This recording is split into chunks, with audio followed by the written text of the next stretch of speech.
철학, 질 들레즈 첫 번째 시간엔 그의 개념인 욕망 기계와 기관 없는 신체, 코드화에 대해 살펴보도록 하겠습니다.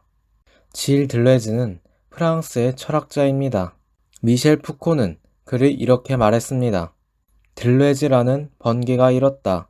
아마도 어느 날 20세기는 들레즈의 시대로 불릴 것이다.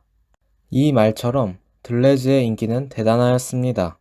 수많은 논문과 번역서가 나왔기 때문이죠. 이를 토대로 20세기뿐만 아니라 21세기의 문제를 풀 중요한 철학자로 꼽힙니다. 차이와 생성의 철학자로 많이 알려져 있죠. 기존의 철학사에서 주목받지 못했던 비주류의 계보를 새롭게 탐색하고 재해석하였습니다. 과학, 수학, 회화, 영화, 문학, 건축, 지리학 등 다양한 분야에 관심을 가지며 큰 영향을 미쳤습니다. 그는 프랑스 파리에서 출생했습니다. 명문 파리 고등사범학교에 진학하려 하나 실패하고 맙니다. 이후 소르본 대학교에 진학 후 철학을 공부하게 되죠. 이때 푸코와 교류하며 학생운동을 하였습니다. 그 이후 여러 운동에 적극 참여하였죠.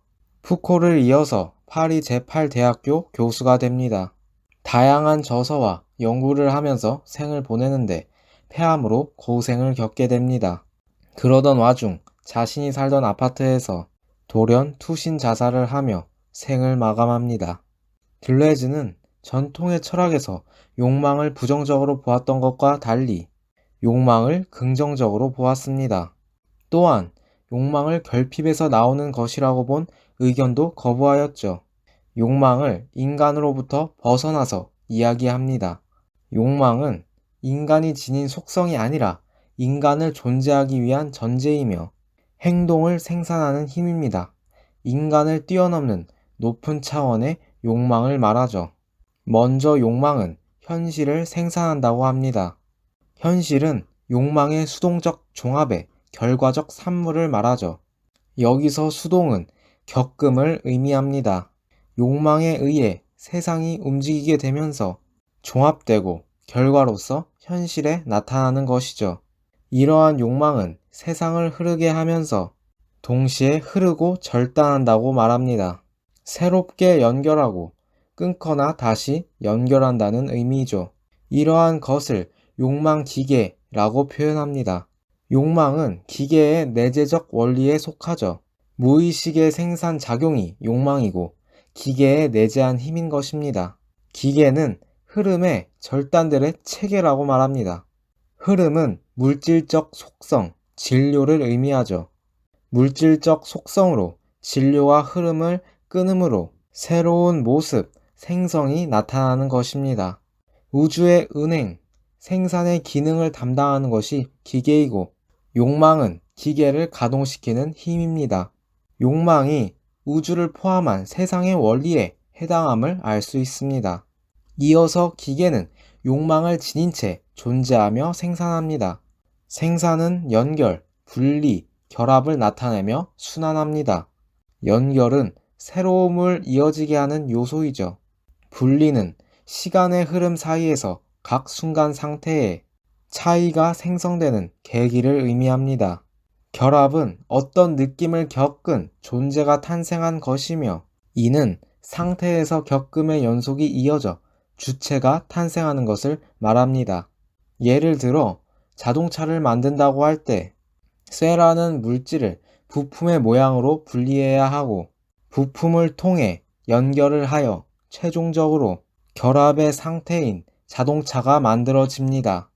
이는 물질, 생명체, 자연, 우주에도 해당되는 것이죠. 주체라는 개념도 기존의 주체가 아닌 존재 생성의 경과에서 생산된 상태의 연속에 불과하다고 합니다.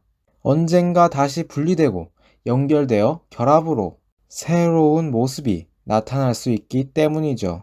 이를 기관 없는 신체라고 합니다. 단순한 인간 신체가 아닌 다양한 유기체로 될 가능성을 가지고 있는 장소이죠. 질서가 없는 무한한 생성과 변화를 내재하고 있는 원리인 신체를 말하는 것입니다. 이는 욕망을 통해 흐르고 잔절하면서 새롭게 생성됩니다. 이러한 욕망은 인간 사회에서도 나타나게 됩니다. 그렇기 때문에 통제해야만 한다고 말하는데 무의식적인 생산은 인간 사회를 유지하기 어렵게 만들기 때문입니다. 욕망으로 질서가 없다면 사회의 형태는 갖추어지기 힘들어지죠. 그래서 사회를 통제하고 질서를 만드는 것을 들레즈는 코드화라고 부릅니다. 코드는 관습이나 질서를 나타내는 기호, 표식을 의미합니다. 이를 통해 여러 가지의 규범을 가지고 사회를 통제하고 질서를 유지하는 것이죠. 코드는 역사에 따라 다르게 나타나게 됩니다. 원시 사회에서는 단순한 코드화에 불과했습니다. 문명이 제대로 들어서지 않았기 때문이죠. 그러나 집단이 생기면서 달라집니다. 왕권 국가가 탄생하며 왕 국가라는 초코드화가 나타나죠. 다양한 코드를 하나의 대문자 기호, 기표로 결집해가는 것입니다. 욕망을 주관하는 주체로 국가가 나타나죠. 이러면서 욕망은 탈영토화 되었다고 합니다. 원시 사회에서 욕망은 땅과 관련된 물질이었다면 권력과 같은 욕망이 영토에서 벗어난 것입니다. 자본, 화폐라는 개념이 등장하면서 자본주의 사회에 들어서게 되죠. 자본주의 사회는 초코드화, 탈영토화, 재영토화가 나타납니다. 자본이 초코드화의 역할을 하며 코드화의 도구로 국가, 학교, 병원, 정치조직 등의 기관이 있습니다. 자본주의 시스템을 교육과 사회의 기관들을 통하여 유지하고 더 강화시키는 것이죠. 여기서 자본은 탈영토화되었지만 땅을 사고 기관을 조직하는 데 있어서 재영토화가 이루어집니다. 이러한 초코드화, 탈영토화, 재영토화를 반복하는 자본주의는 분열의 모습을 가지고 있습니다. 이러한 자본주의는 분열되지는 않았지만 언제든지 분열될 수 있는 체제입니다.